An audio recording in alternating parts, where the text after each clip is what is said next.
departments will also identify future efficiency reforms. Will that line in any way undermine our city's efforts with regard to manage competition? If we have to identify those efficiencies or reductions or what have you, does that in any way undermine our efforts as we look at implementing managed competition? If we're identifying, broadly speaking, future scheduled BPRs that are coming up to give notice to council and the public that there could be efficiency reforms, broadly taken, no. We did discuss this at the Budget Committee. We were able to get Mr. Gloria to vote for the requirement that the city government ought to look to reduce all inefficiencies and waste before it charges residents for service.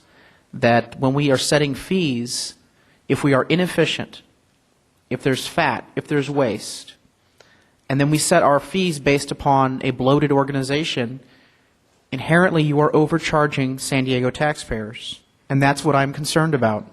This policy does nothing to force the city government to look for ways to reduce its costs before assessing fees.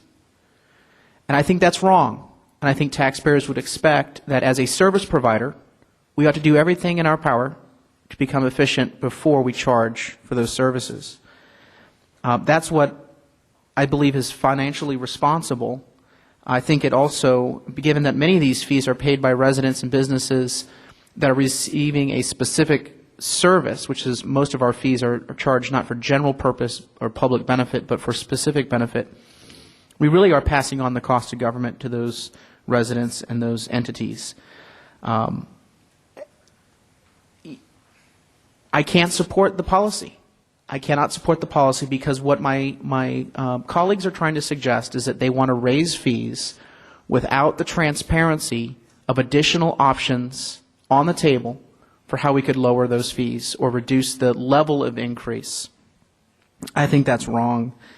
I think it's a blank check to set an increase in a fee without setting a higher bar for achieving efficiencies.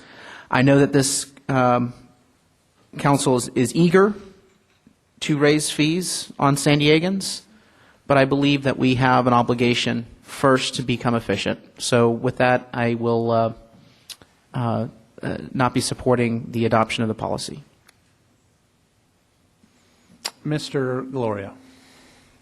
I'm comfortable with the motion as it's presented. I encourage my colleagues' support. Okay. Any other speakers? I would just say, oh, I'm sorry, Ms. Fry. That's okay. I just want to say that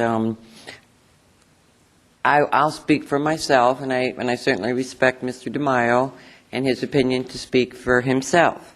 But when Mr. DeMaio decides to speak for me, then I'm going to have to say something which I did not plan to say.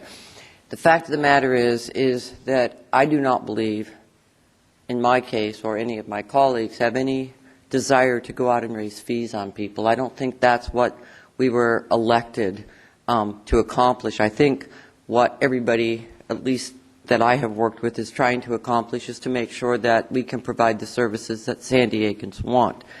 So I don't sit here trying to irresponsibly raise people's fees. So, as I said, that's just not a fair characterization. Now, it is my belief also, from Mr. Goldstone and Ms. Lewis, I do not expect the Chief Financial Officer or the Chief Operating Officer to bring fees forward to us without having looked at how those fees are determined. Ms. Lewis, you're gonna actually look at the fees and you're going to say how did they get to that determination? Is that correct? That's correct. All right. And in your capacity as Chief Financial Officer, would you most likely or likely ask the staff if in fact they had figured out any kind of efficiencies that they could do to perform the task more efficiently than what they were performing it? Well, that's certainly something we're asking all departments. It may follow a parallel track to what we're doing right now to develop where our costs are with some of our user fees. But efficiencies are happening along that parallel track. Regardless of whether we would raise or not Well, raise that's fees. correct. That's what we've Is been that doing correct? the last several years. And how long have we been on Well, this? since we instituted BPRs, we've been re-engineering and trying to reduce cost in the city.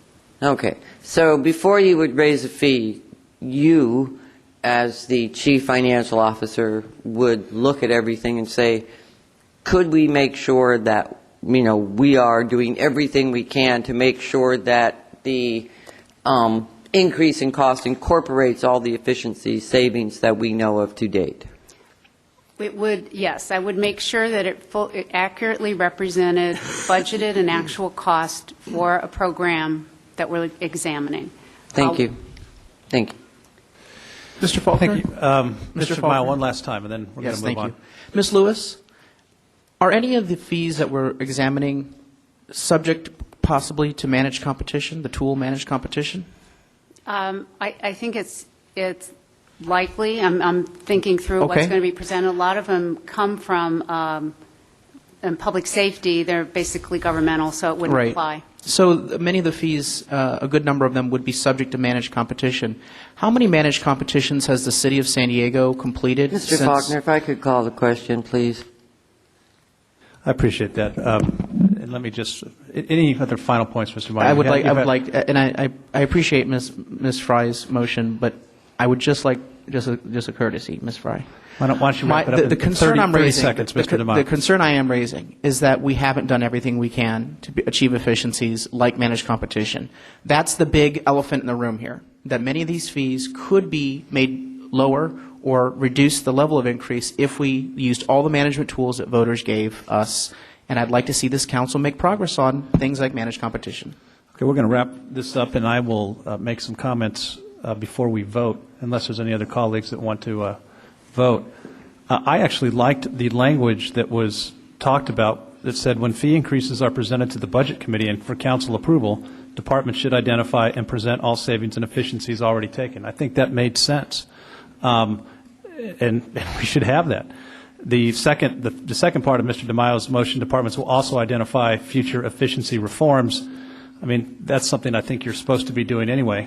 But I think it's important that we would have had that language, and I think that part of the language is important. And I don't know that there's a disagreement actually at the end of the day, between what Mr. DeMaio was saying and what Mr. Gloria was saying in his motion. And certainly I didn't hear some from the mayor's office. All of that being said, I would have preferred to have that in there because I think it's important. I think we should talk about the efficiencies that have already been taken in others. So Ms. Lewis agreed to that.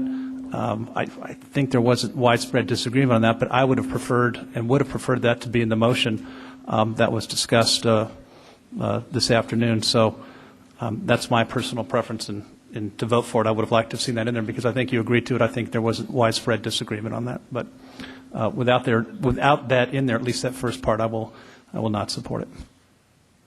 So, any other discussions? Let's call please vote on the motion by Councilmember Gloria, second by Councilmember Leitner, I believe. Please vote. Call the roll. That passes with districts 1, 3, 4, 6, and 7 voting yes, 2 and 5 voting no, and Councilmember 8 excused.